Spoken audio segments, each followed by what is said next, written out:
चलो આપણે છેલ્લે લાસ્ટ લેક્ચરમાં વાત કરી હતી ચીપિયા વિશે વાત થઈ ગઈ બરાબર છે ઓકાઝારી ચીપિયા અને ત્યારબાદ છેલ્લે જોયું હતું આપણે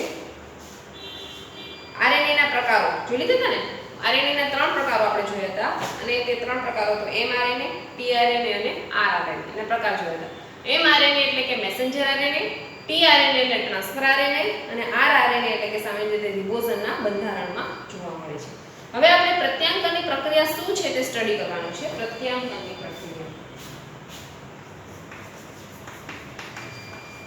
હવે પ્રત્યાંકનની પ્રક્રિયા છે તેના ત્રણ તબક્કા છે પહેલું પ્રારંભ બીજું છે પ્રલંબન અને ત્રીજું છે સમાપન આ ત્રણ છે હવે પ્રારંભ કોને કહેવાય પ્રલંબન કોને કહેવાય અને સમાપન કોને કહેવાય તો સૌપ્રથમ આપણે જોઈએ તો કે આરએનએ પોલિમર્ઝન સૌપ્રથમ પ્રક્રિયા સ્ટાર્ટ થશે ત્યારે એક ઉત્સેચક યુઝમાં આવશે એનું નામ છે આરએનએ પોલિમરાઇઝ ઉત્સેચક બરાબર આ આરએનએ પોલિમરાઇઝ ઉત્સેચક સૌપ્રથમ પ્રક્રિયા સ્ટાર્ટિંગ કરશે અને આપણને ખબર છે પ્રક્રિયા કોઈ રીતે આપણે હોય છે એક્ઝામ્પલ આપ સ્ટાર્ટિંગના ભાગને પ્રમોટર કહેશું અંતના ભાગને સમાપન કહેશું અને અહીંયા બંધારણીય જનીનની બનાવટ થશે અહીંયા બનશે જે બંધારણીય જનીન પ્રોટીન છે એ બનશે ક્યાં વચ્ચેના ભાગમાં અને આપણે આગળનું જોયું હતું જે ભાગમાં બંધારણીય જનીનની બનાવટ થાય ને સિસ્ટ્રોમ કીધું બરાબર અને ત્યારબાદ જો એક જનીનની બનાવટ થાય તો મોનોસિસ્ટ્રોમ કીધું હતું અને સામાન્ય રીતે બે થી વધારે જનીનની બનાવટ થાય તો એને પોલિસિસ્ટ્રોમ કીધું બરાબર આ આપણે ભણી ગયા હતા હવે ત્યારબાદ આપણે જોવાનું છે તો કે પ્રત્યાંગનની પ્રક્રિયા કઈ રીતે થાય છે પ્રત્યાંગનની પ્રક્રિયા કોને કહેવાય તો આપણે જોઈ લીધું છે સામાન્ય રીતે ડીએનએ નું શેમાં રૂપાંતર થાય એમઆરએનએ માં રૂપાંતર થાય તો આ પ્રક્રિયાને કહેવાય પ્રત્યાંગનની પ્રક્રિયા પણ જ્યારે ડીએનએ નું એમઆરએનએ માં રૂપાંતર થાય છે ત્યારે ડાયરેક્ટ એનું એમઆરએનએ માં રૂપાંતર થતું નથી વચ્ચે શું બને છે તો કે એચએનઆરએનએ બને છે અને આ એચએનઆરએનએ છે તે પરિપક્વ બની અને પછી એમઆરએનએ નું રૂપાંતર કરે છે આ રીતે પ્રક્રિયા થાય છે તો સામાન્ય રીતે સૌપ્રથમ એક ઉત્સેચક આવશે આરએનએ પોલિમરેઝ ઉત્સેચક કયો આવશે આરએનએ પોલિમરેઝ ઉત્સેચક આ આરએનએ પોલિમરેઝ ઉત્સેચક કોની સાથે જોડાશે તો કે પ્રક્રિયા સ્ટાર્ટ થાય એટલે કે પ્રમોટર એની સાથે જોડાશે અને પ્રમોટર સાથે જોડાશે અને હજુ પ્રમોટર સાથે જોડાય એટલે ડાયરેક્ટ પ્રક્રિયા શરૂ નહીં થઈ જાય પ્રમોટર સાથે જોડાશે અને ડાયરેક્ટ પ્રક્રિયા થશે નહીં પરંતુ સિગ્મા કારક એની સાથે જોડાશે જે શું જોડાશે સિગ્મા કારક જોડાશે અને સિગ્મા કારક જ્યારે જોડાઈ જાય ત્યારે આ પ્રક્રિયા શરૂ થશે અને એમઆરએનએ બનાવશે ત્યારે આ પ્રક્રિયા શરૂ થઈ અને શું બનાવશે એમઆરએનએ બનાવશે બરાબર છે હવે એક આકૃતિ દોરું છું તો સામાન્ય રીતે એમઆરએનએ છે આપણે જોઈ લીધા એના બે કાર્ય છે એમઆરએનએ ના બે કાર્ય છે એક કાર્ય તો એક છે કે એક તો એમઆરએનએ બનાવે પોતે સોરી આ પ્રમોટરના બે કાર્ય છે તો એમઆરએનએ તો બનાવશે જ અને બીજું કાર્ય એ છે કે ડીએનએ જે બને છે એ બંને વચ્ચે એક્ઝામ્પલ આ બે શૃંખલા છે તો બે બાજુ હશે એની બંને વચ્ચે હાઇડ્રોજન બંધ હોય આ હાઇડ્રોજન બંધ તોડી અને બંને શૃંખલાને પહોળી કરશે આ એક કાર્ય છે બરાબર હવે આકૃતિ આપણે દોરીએ તો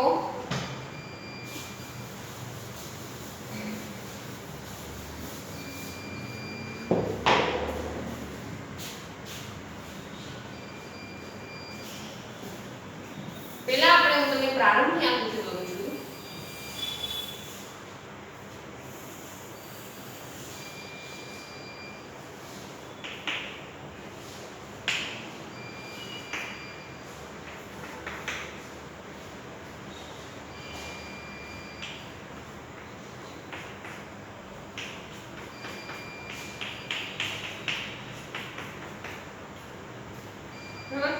આ પ્રારંભ છે પહેલો અને આગળનો ભાગ છે પ્રમોટર સાથે જોડાશે પ્રમોટર બરાબર અને બીજું કોનિયાને જોડાશે સિગ્મા કારક આ આરએનએ પોલિમરેઝ કોનિયાને જોડાશે સિગ્મા કારક અને સિગ્મા કારક સાથે ચાલુ થશે જોડાશે અને ત્યારે પ્રક્રિયા આગળ વધશે બરાબર છે અને ત્યારબાદ છે તેના બે કાર્ય જોયા તો કે એમઆરએનએ બનાવશે અને એને વચ્ચે બંધ તોડી હાઇડ્રોજન બંધ તોડી અને બે શૃંખલાને પહોળી કરશે આ બે કાર્ય છે ત્યારબાદ પ્રારંભમાં જે આરએનએ પોલિમરેઝ ઉત્સેચક છે તે બેક્ટેરિયામાં પ્રમોટર સાથે આપણે આદિકોષ કેન્દ્રને જોઈએ ને પ્રત્યાંગનની પ્રક્રિયા શેમાં જોઈએ છીએ તો કે આદિકોષ કેન્દ્ર તો એક્ઝામ્પલ આપણે બેક્ટેરિયાની વાત કરીએ. બરાબર, બેક્ટેરિયા. તો શું થશે? પ્રારંભમાં આરએનએ પોલિમરેઝ ઉત્સેચક છે બેક્ટેરિયાના પ્રમોટર સાથે જોડી, બેક્ટેરિયાની વાત હોય તો એને બેક્ટેરિયાના પ્રમોટર સાથે જોડાય અને સિગ્મા કારક સાથે જોડાય અને પ્રત્યાંગની પ્રક્રિયાને ઉત્તેજે છે. પ્રત્યાંગની પ્રક્રિયાને ઉત્તેજે અને ત્યારબાદ પ્રત્યાંગ શરૂ થાય છે અને શેમાં રૂપાંતર થાય છે? એમઆરએનએ રૂપાંતર થાય છે. હવે ત્યારબાદ બે શૃંખલા હોય છે. એક્ઝામ્પલ જ્યારે ડીએનએ આપણે આગળ જોઈ લીધું, આ એક્ઝામ્પલ આ ડીએનએ છે. જ્યારે એમાં પ્રત્યાંગની પ્રક્રિયા થાય છે ત્યારે પહેલા તો બંને શૃંખલા જુદી પડે છે, અલગ પડે છે બંને શૃંખલા. અને આ બંને શૃંખલા અલગ પડે છે તેમાંથી જે જૂની શૃંખલા છે તેને કહેવાય ટેમ્પલેટ શૃંખલા અને એની પછી બંને શૃંખલા હારે નથી બનતી પણ પહેલા એક શૃંખલા નવી બને છે એને કહેશું સાંકેતિક શૃંખલા અથવા કોડિંગ શૃંખલા કહેશું. સાંકેતિક અથવા કોડિંગ શૃંખલા કહેશું. હવે એક્ઝામ્પલ અહીંયા આપેલું છે કે નાઇટ્રોજન બેઝને જોડી આપેલું. એક્ઝામ્પલ અહીંયા A છે તો સામે શું આવશે? G. AT. બરાબર, એક્ઝામ્પલ અહીંયા C છે તો સામે શું આવશે? G.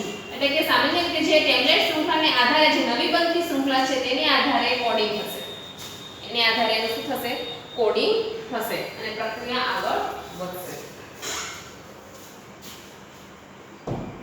હવે ત્યારબાદ આગળ જોઈએ તો સામાન્ય રીતે એમાં ટેમ્પલેટ શૃંખલામાં T હોય તો એની જગ્યાએ U જોડાશે. એટલે કે જો ટેમ્પલેટ શાખામાં થાઇમિન હોય તો એની જગ્યાએ શું જોડાશે? યુરેસિલ. એટલે આ રીતે જોડીમાં કામ થશે. બરાબર, હવે mRNA બને તેને કહેવાય પ્રલંબન અને હવે જે mRNA બનશે તેને શું કહેશું? પ્રલંબન.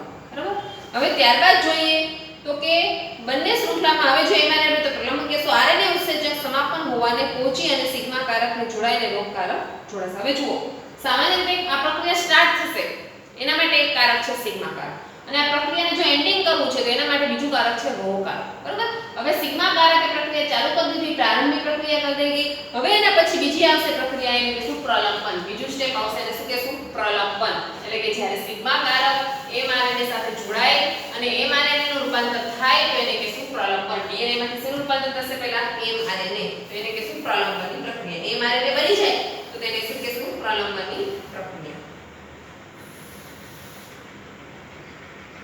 હવે એક્ઝામ્પલ આ સિગ્મા કારક જોડાઈ ગયું અને નવી RNA ની યાદ ચેન્જ કરી છે. બરાબર, નવી RNA કે જેમાં એની આધારે કોડિંગ થાય છે. એક્ઝામ્પલ આ જૂની છે તેને ટેમ્પલેટ શૃંખલા કહેશું, આ નવી છે તો mRNA એને કહેશું સાંકેતિક શૃંખલા. બરાબર, અને સિગ્મા કારક અહીંયા જોડાઈ ગયું તો આ કહેશું આને બીજું સ્ટેપ પ્રલંબન. બરાબર, સિગ્મા કારક જોડાઈને શું બની ગયું? mRNA બની ગયું એટલે પ્રલંબનની પ્રક્રિયા. અને હવે એને ત્રીજા પછીનું સ્ટેપ છે એને કહેશું સમાપન.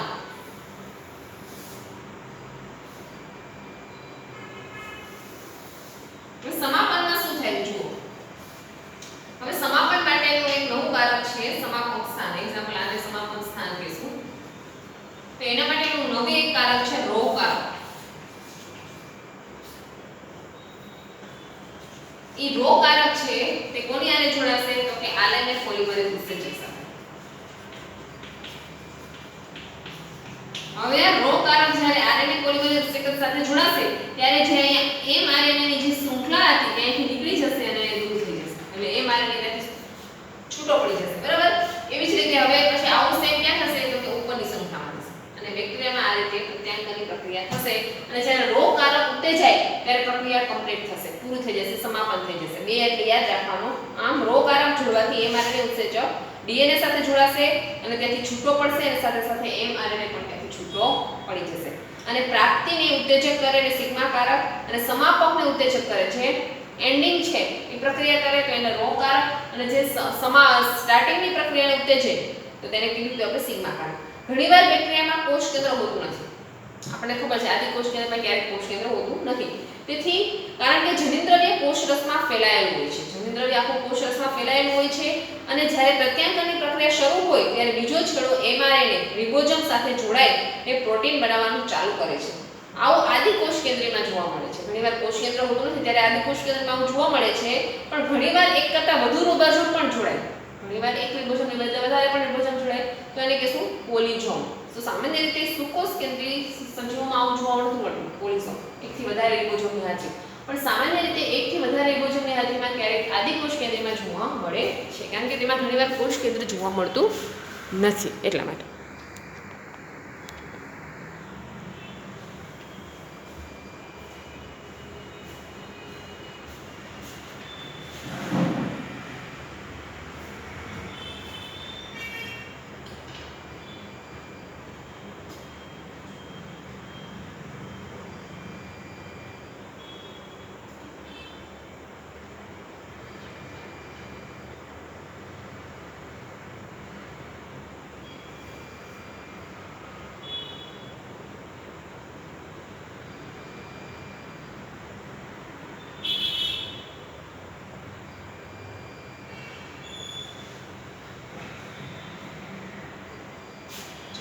પછી આપણે જોઈએ હવે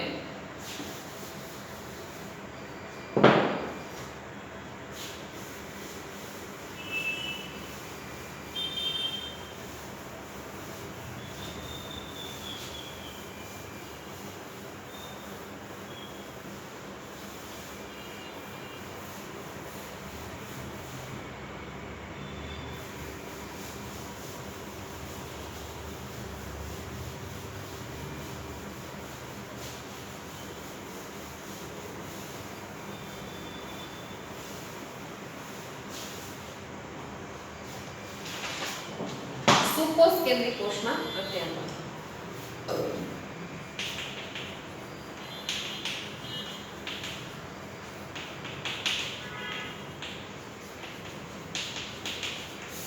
સુકોષ કેન્દ્રિત સંધિમાં આ ઘટના થોડી કોમ્પ્લિકેટેડ હોય છે, બરાબર. આરએનએ પોલિમર ઉત્સેચક આમાં સામાન્યથી 3 પ્રકારના જોવા મળે. ઓલામાં એક જ પ્રકારનો આરએનએ ઉત્સેચક હતો, તો આમાં આરએનએ ઉત્સેચક 3 પ્રકારના જોવા મળે. કયા 3 પ્રકારના?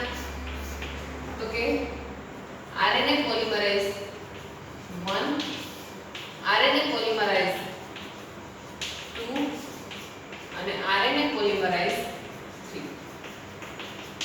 આ 3 પ્રકારના ઉત્સેચક જોવા મળે, બરાબર છે, સુકોષ કેન્દ્રિય. અને સામાન્ય રીતે ત્રણેય સ્ત્રમ વિભાજન થયેલું હોય છે. આ ત્રણેયમાં શું થયેલું હોય છે? સ્ત્રમ વિભાજન થયેલું હોય છે. અને સ્ત્રમ વિભાજન થયેલું એટલે કે કાર્યની દ્રષ્ટિએ રહે છે, બરાબર છે. સ્ત્રમ વિભાજન એટલે કાર્યની દ્રષ્ટિએ રહે છે, તો ત્રણેયમાં થયેલું હોય છે. હવે સામાન્ય રીતે આરએનએ પોલિમરેઝ 1 શું કરે છે? તો કે આ આરએનએ નું પ્રત્યાયન કરે છે.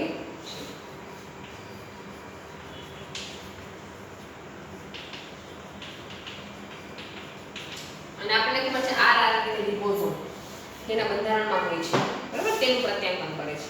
હવે સામાન્ય રીતે આના એક્ઝામ્પલ તમારે જોવાના છે. કેટલા પ્રકારના હોય છે? તો કે 28S 18S 5.8S આ બધાનું પ્રત્યાયન કરે છે, જે રિબોઝોમના બંધારણમાં હોય છે. હવે પોલિમરેઝ 2 છે તે mRNA એનું પૂર્વ સ્વરૂપ કયું છે? hnRNA. આનું નામ છે હિસ્ટોજીનસ ન્યુક્લિયર આરએનએ. આનું નિર્માણ કરે છે અને કે જેમાં શું હોય છે? હેક્ઝોન અને બીજું હોય છે ઇન્ટ્રોન. આ બંને આવેલા હોય છે. પણ આપણને ખબર છે હેક્ઝોન છે પ્રોટીન બનાવવાની માહિતીમાં આવેલી હોતી નથી, જ્યારે ઇન્ટ્રોનમાં પ્રોટીન ઇન્ટ્રોનમાં પ્રોટીન બનાવવાની માહિતી હોતી નથી, જ્યારે હેક્ઝોનમાં જ પ્રોટીન બનાવવાની માહિતી હોય છે, બરાબર. અને 3 છે આ ઉત્સેચક શું કરે છે? તો કે ટ્રાન્સફર આરએનએ આરટીએનએ નું પ્રત્યાયન કરે છે. હવે ક્યારે પ્રત્યાયન કરે છે? તો આપણને ખબર છે જે આપણા શરીરમાં પ્રોટીન બનાવવાનું સંશ્લેષણ થતું હોય, પ્રોટીનનું સંશ્લેષણ થતું હોય ત્યાં જાય છે. એટલે કે આપણા શરીરમાં એક કોષની અંદર જ્યારે પ્રોટીન બનાવવાનું સંશ્લેષણ થતું હોય તો એકની અંદર 20 પ્રકારના એમિનો એસિડ હોય. તો આ 20 પ્રકારના એમિનો એસિડ છે તેમાંથી એક્ઝામ્પલ કોઈ એક મેચ થતો હોય એમિનો એસિડ એમાં, તો ઈ એમિનો એસિડને ત્યાંથી બનાવટમાં લાવવા માટે ટ્રાન્સફર કરવાનું કામ કોણ કરે છે? tRNA. સામાન્ય રીતે tRNA નું એક એક્ઝામ્પલ બીજું કઈ એનું નામ તો sRNA પણ કહેવાય. sRNA પણ કહેવાય એનું બીજું નામ, બરાબર. કે જે સામાન્ય રીતે snRNA એનું નામ છે સ્મોલ ન્યુક્લિયર આરએનએ. એનું પ્રત્યાયન કરે છે, બરાબર છે. આનું આપણે tRNA નું બીજું નામ sRNA પણ છે, બરાબર છે, એટલે યાદ રાખવાનું, બરાબર. સોલ્યુબલ એટલે આને sRNA ને કહેવાય સોલ્યુબલ આરએનએ, એટલે એને sRNA કીધું છે, બરાબર છે. અને જે સામાન્ય રીતે snRNA સ્મોલ ન્યુક્લિયર આરએનએ નું પ્રત્યાયન કરે છે, બરાબર છે. હવે સુકોષ કેન્દ્રીયમાં મનુષ્યમાં એક જનીનમાં એક જ પ્રોટીન બનાવવાની માહિતી હોય છે. આપણને ખબર છે કે આ બિંદુ હોય છે. એક્ઝામ્પલ આને પ્રમોટર કીધું હતું, આને સમાપક કીધું હતું, વચ્ચે જો પ્રોટીન બનાવવાની માહિતી હોય છે એક જનીન, બરાબર. આમાં એક જ પ્રોટીન બને છે અને પછી વારાફરતી એક પછી એક બને છે. તો એક જ પ્રોટીન બનાવવાની માહિતી હશે તો એને આપણે કીધું હતું મોનોસિસ્ટોન. કીધું હતું આદિકોષ કેન્દ્રીયમાં એકથી વધારે માહિતી હોય પ્રોટીન બનાવવાની તો એને આપણે કીધું હતું પોલિસિસ્ટોન, બરાબર છે. અને સામાન્ય રીતે જ્યારે પોલિમરેઝ 2 છે, આ પોલિમરેઝ હવે 2 જોઈએ, પોલિમરેઝ 2 છે તો સામાન્ય રીતે આ ડીએનએ માંથી ડાયરેક્ટ એમઆરએનએ રૂપાંતર થતું નથી. વચ્ચે શું બને છે તો કે HNRNA બને છે અને HNRNA ઈ જ્યારે પરિપક્વ થાય ત્યારે એનું રૂપાંતર આમાં થાય છે. હવે HNRNA બને છે તો ઘણા બધા તબક્કામાંથી પહેલા પસાર થાય છે. DNA માંથી જ્યારે HNRNA બને છે તો ઘણા બધા તબક્કામાંથી પસાર થાય છે. તમને 3 તબક્કા આપ્યા છે, કેપિંગ, સ્લીઝિંગ અને ટેલિંગ. આ 3 તબક્કામાંથી પરિપક્વ થાય અને પછી mRNA નું રૂપાંતર કરે છે. બરાબર, જોઈ લેજો.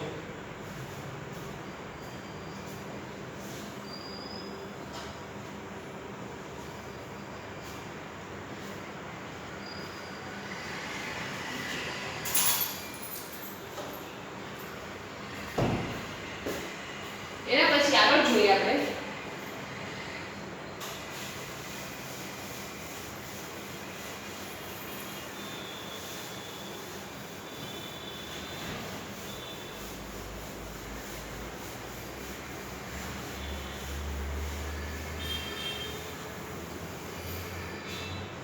તો સામાન્ય રીતે જ્યારે સુકોષ કેન્દ્રિત સજીવોમાં DNA નું જ્યારે mRNA માં રૂપાંતર થાય છે તો DNA નું જ્યારે mRNA માં રૂપાંતર થાય છે તો ડાયરેક્ટ થતું નથી. તો પેલા અપરિપક્વ વચ્ચે એક પદાર્થ બને છે એટલે કે શું HNRNA. હવે HNRNA બન્યો તો HNRNA છે 3 તબક્કામાંથી પસાર થાય છે. તો આ 3 તબક્કા કયા છે તો પહેલું આવશે કેપિંગ, બીજું છે સ્લીઝિંગ અને ત્રીજો તબક્કો છે ટેલિંગ.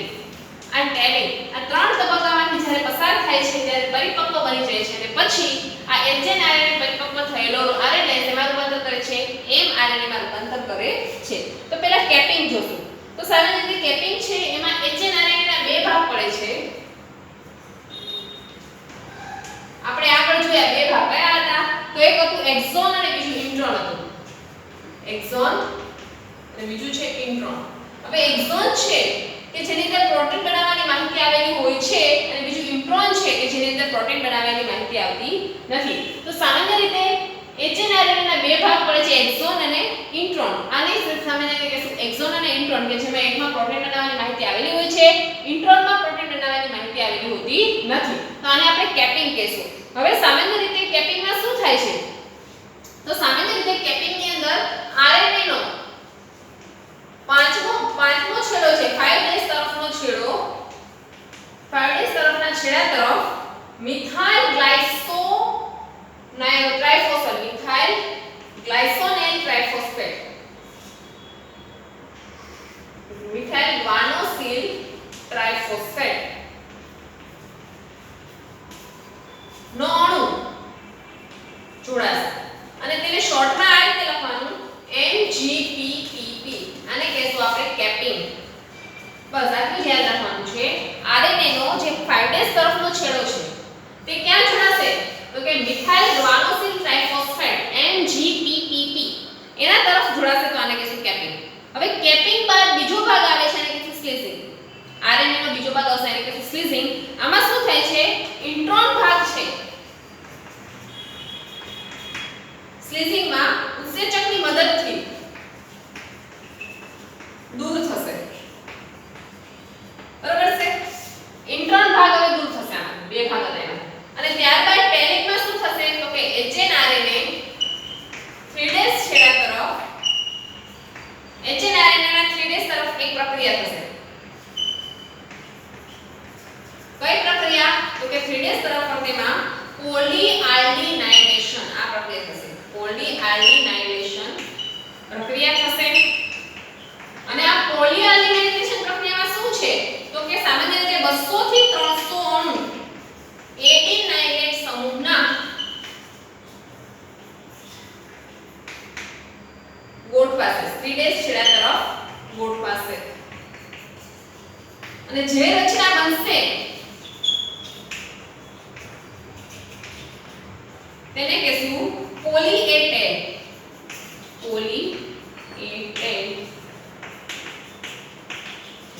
બરાબર. આ તમારું ટેગિંગ.